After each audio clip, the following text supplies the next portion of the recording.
Hi, this is teacher Shira, and for today we are going to talk about the ancient Roman Empire. Ancient Rome began as a group of villages along the Tiber River, which is now known as Italy. Around 750 BC, these villages united to form the city of Rome. For more than 200 years, kings ruled Rome. In 509 BC, Rome became a republic. The Roman Senate was an assembly of elected representatives. It was the single most powerful ruling body of the Roman Republic. In the beginning, most of the people elected to the Senate were called patricians. Patricians controlled the law since they were only citizens allowed to be the judges. Plebeians, on the other hand, had the right to vote but could not hold public office until 287 BC, when they gained equality with the patricians. Under the leadership of ambitious generals, Rome's highly trained soldiers took over most of the land surrounding Mediterranean. The ancient Romans even called the Mediterranean Mare Nostrum, meaning our sea. One of the most famous and successful general in the Roman Republic was known as Julius Caesar. He was the governor of the territory of Gaul and managed to take control over many nearby territories. Fearing him, the Roman Senate ordered him to resign, but he had other ideas. Caesar fought for control and he won, becoming the dictator of the Roman world and ending the Roman Republic.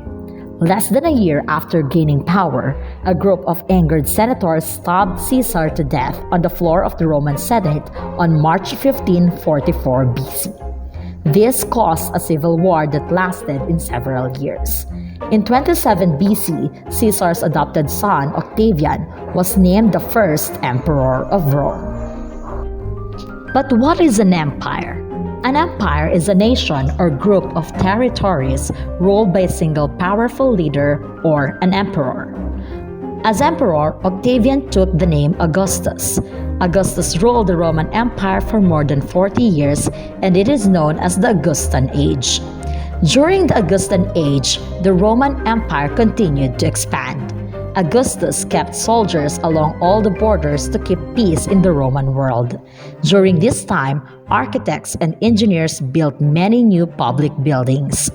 Also, trade increased with olive oil, wine, pottery, marble, and grain being shipped all across the Mediterranean. Lighthouses were constructed to guide the ships into port. This was also the time of the great Roman literature.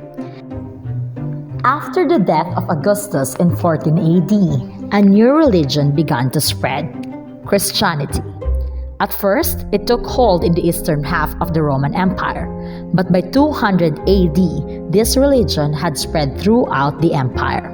Christians were viewed with suspicion and suffered persecution, and many were punished or killed for their beliefs. Things changed when Constantine became the emperor of Rome in 306 AD. During his reign, Christianity became the official religion of the Roman Empire. We cannot deny that Rome had quite a run. First a monarchy, then a republic, then an empire. All roads led them for over 1,200 years. In the Mediterranean, they were in charge. Rome had wonderful emperors, but also they suffered from series of bad, corrupt, and just plain crazy emperors. Along these are the many reasons for the fall of the Roman Empire. First, the empire was too large to govern effectively. The army was not what it used to be. There was corruption in the military, dishonest generals, and non-Roman soldiers. Civil wars broke out between different political groups. Emperors were often selected by violence or by birth, so the head of the government was not always a capable leader. The increased use of slaves put many Romans out of work. The rich became lazy and they showed little interest in trying to solve the Roman problems. The poor were overtaxed and overworked. They were very unhappy. Prices increased as trade decreases. The population was shrinking due to starvation and disease. That made it difficult to manage the farm and the government effectively. The empire is starting to shrink. The Huns, the Visigoths, the Franks, Vandals, Saxons, and other barbaric tribes overran the whole empire. The ancient Romans tried to solve their problems by splitting the Roman Empire in half, hoping that it would make the empire easier to manage.